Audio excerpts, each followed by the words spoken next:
Halo sahabat Inspire, gimana nih kabarnya? Jumpa lagi di channel Inspire Self Growth di minggu kedua bersama aku, Amelia.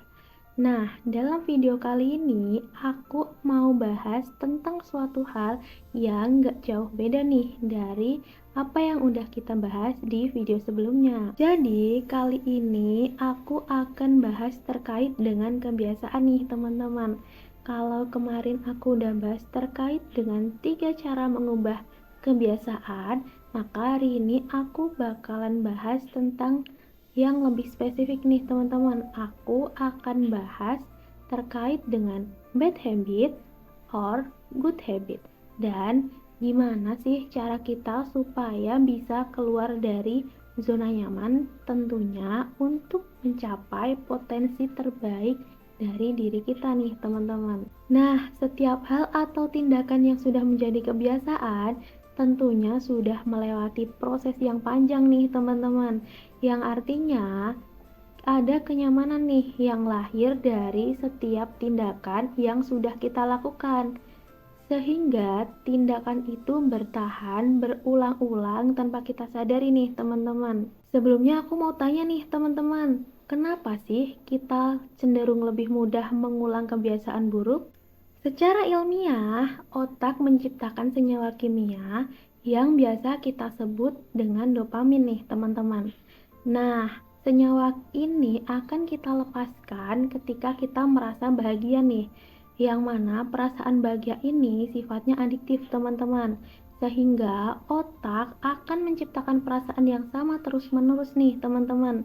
Jadi sementara itu, sumber kesenangan yang instan akan mengarah pada kebiasaan buruk nih teman-teman. Contohnya nih, dari permasalahan sederhana yang banyak kita jumpai nih di lingkungan sekitar, yaitu merokok, maka stres dianggap akan berkurang nih teman-teman. Selain itu, kebiasaan buruk ini biasanya juga akan kita lakukan dengan minim usaha nih teman-teman, sehingga kita tidak perlu kesulitan nih di saat kita mau melakukannya.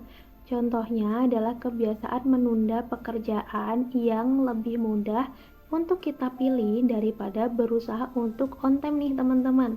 Bahkan menurut Laura Norton, seorang psikolog Amerika Serikat, menyatakan bahwa manusia cenderung meremehkan kemampuan diri sendiri untuk berkata tidak pada suatu godaan. Maka gak heran lagi nih teman-teman kalau kita mudah tergoda untuk mengulangi kebiasaan buruk itu lagi dan lagi. Nah, kebiasaan buruk yang terus-menerus kita lakukan ini tentunya akan berdampak buruk nih teman-teman untuk potensi diri kita. Nah, supaya kita lebih mudah melakukan perubahan, kira-kira apa aja sih ciri-ciri kebiasaan buruk itu? Ciri-ciri yang pertama adalah menunda-nunda pekerjaan dan tidak menghargai waktu nih teman-teman. Seperti yang sempat aku sampaikan di awal tadi, menunda-nunda ini adalah salah satu kebiasaan buruk yang akan berakhir dengan rasa takut menghadapi kenyataan karena panik nih biasanya, atau bisa juga takut bahkan cemas karena pekerjaan yang belum selesai nih teman-teman. Biasanya hal ini terjadi karena beberapa faktor nih teman-teman. Faktor yang pertama adalah sikap perfeksionis mengenai apa yang dikerjakan harus sempurna nih teman-teman. Faktor yang kedua adalah bimbang. Nah, biasanya hal ini terjadi karena kita tidak memiliki keyakinan mampu untuk melakukan sesuatu, sehingga kita cenderung memilih untuk mengerjakan hal lain nih teman-teman. Yang ketiga adalah berpikir terlalu lama. Misalnya nih, ketika kita terlalu lama berpikir bagaimana proses dan cara mengerjakan, kita tanpa sadar tidak segera memulai pekerjaan. Akhirnya kita jadi makin lama nih dalam penyelesaiannya. Kemudian, hal yang keempat adalah mengerjakan sesuatu menunggu mood yang baik nih teman-teman. Dan yang terakhir, kita nih mudah terdistraksi dengan lingkungan sekitar nih, sehingga kita sering kehilangan fokus untuk mengerjakan suatu tugas nih teman-teman. Nah, ciri-ciri bad habit kedua setelah menunda-nunda pekerjaan adalah orang yang membatasi diri dari lingkungan sosial.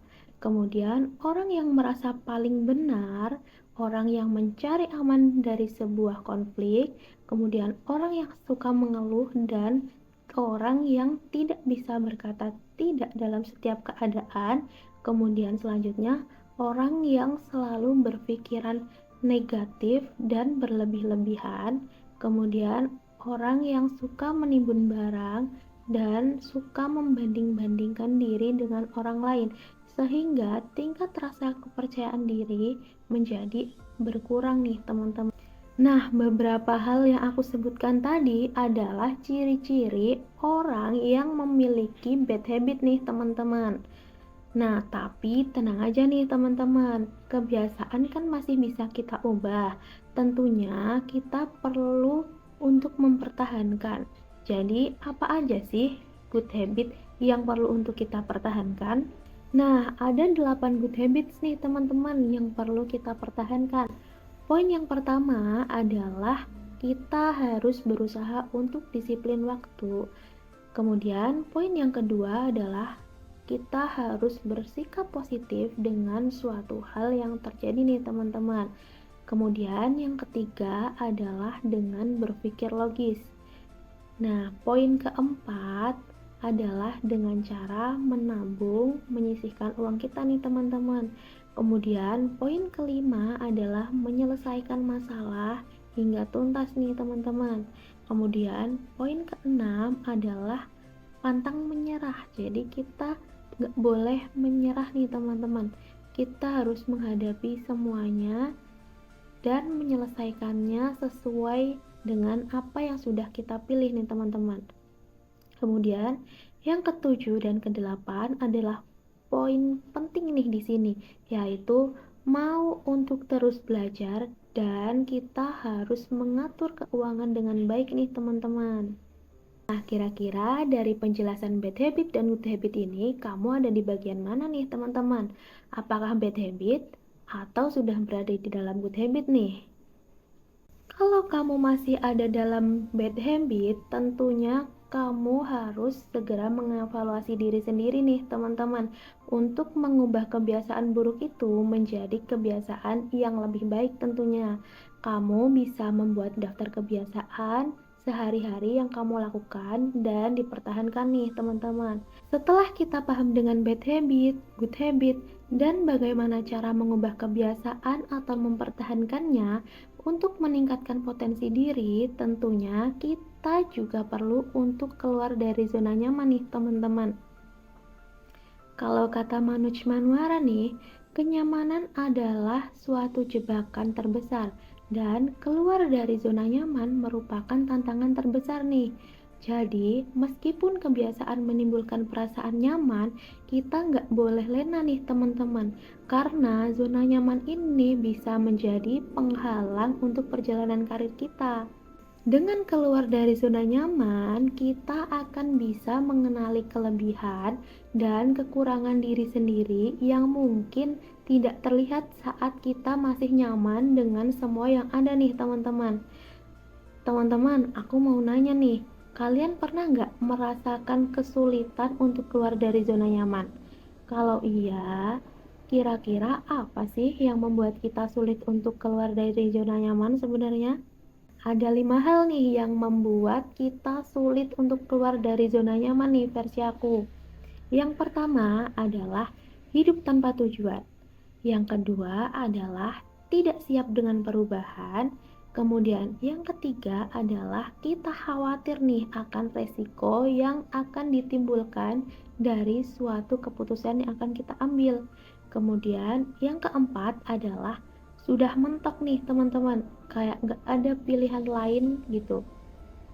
Kemudian hal yang terakhir atau hal kelima adalah mudah puas dengan apa yang sudah kita jalani nih teman-teman.